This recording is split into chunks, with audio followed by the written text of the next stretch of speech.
A very common question I get from clients is whether or not they should quit their job or whether or not they should diligently go out and find a job. The short answer is yes. Go out and earn as much money as you can. Author and family law specialist Douglas Garner. So Douglas? Certified family law specialist Douglas C. Gardner, there he is. Hi, Douglas Gardner from the Davis Miles Law Firm.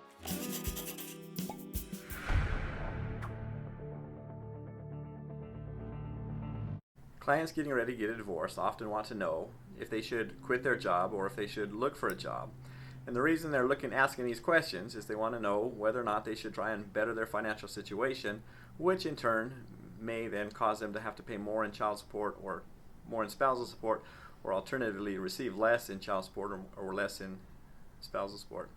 Unfortunately, there's a lot of attorneys out there giving bad advice, and many of these attorneys will tell people that they should try and not get a job or they should get out of their good job.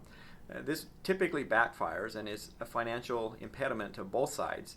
During a divorce, both sides are struggling to make the same amount of money that used to work for a single household stretch thinner to try and keep up with both households.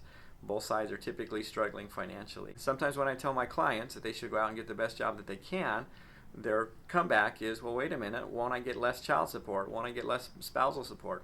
The answer is maybe a little bit, but probably it's going to be a net advantage to the client to go out and get the best job they can.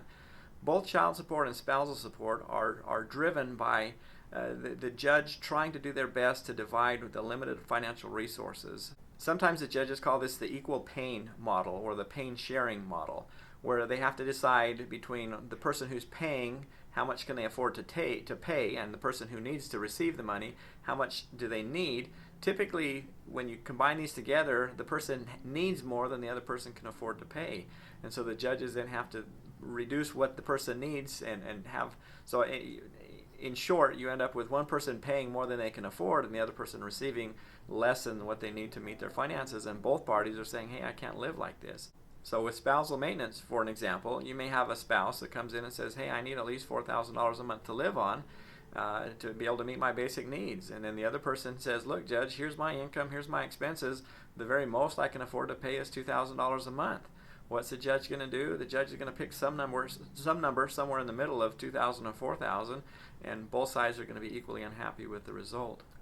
Now, in the instance of spousal support, if that spouse who's saying, hey, I need $2,000, goes out and gets a job and they're able to earn $1,500 a month, the judge is not going to say that, well, they don't need anything. The judge is still going to say, well, they were asking for $4,000, but now they're earning $1,500, so I'm going to give them some number, perhaps $1,000. And so if the judge then, they're earning $1,500, but then the judge gives them $1,000 under this example, instead of having the $2,000, they're now getting $2,500 total, and so they're getting a combined amount. The person has to pay is still paying a little bit less, so he or she is able to still meet that person's living expenses, but the person who's receiving has additional income plus some maybe slightly lesser amount, but the total amount is going to be greater. Child support is similar. Child support is based on a formula, and the more income either party has, it's going to affect the amount of child support that's going to be calculated, but it doesn't go away dollar for dollar. So as a person starts to earn more money, they may receive a slightly less amount in child support, but in the net, at the end of the day, the net take home, including what they're earning from their income and the child support that they're earning, is going to be a combined amount much more. Similarly, we run into cases where the person who knows that they're going to be asked to pay child support or spousal support says, well, what if I just quit my job? This happens often enough, and judges have caught on to this, and so typically if somebody intentionally quits their job right before the divorce, the judges are going to do what is called attributing income. The judge is going to still hold that person to the income that they are capable of earning or making, even if they've intentionally quit their job. There's a famous case in Arizona called the Little v. Little case. A husband in that case decided he was going to quit his job being a cop, making a substantial income, and go back to law school. And so he quit his job as a cop and went back to law school.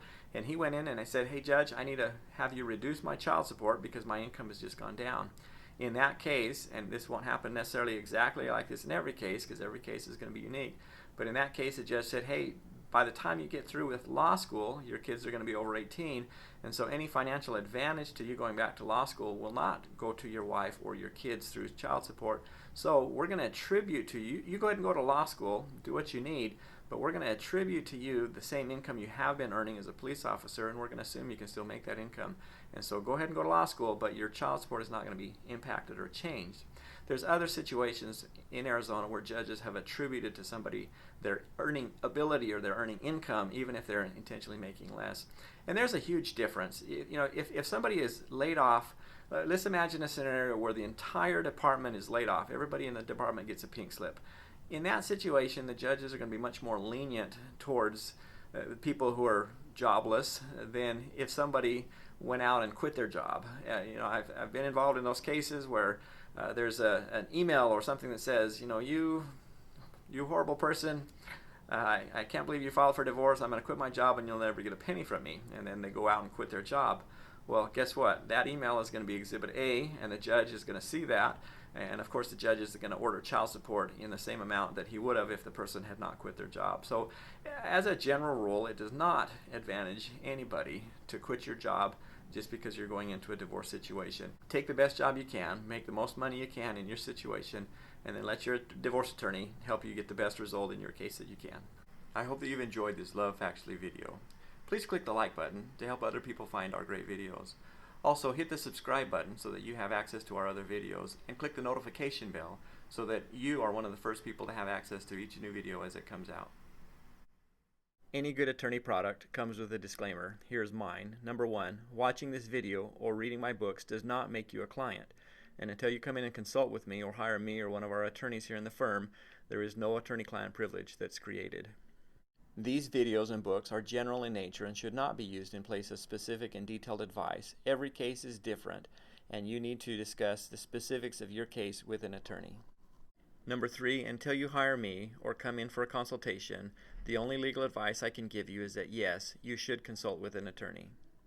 Finally, because your case is unique, no amount of Google, YouTube, or even my wonderful books can replace the advice of an experienced attorney.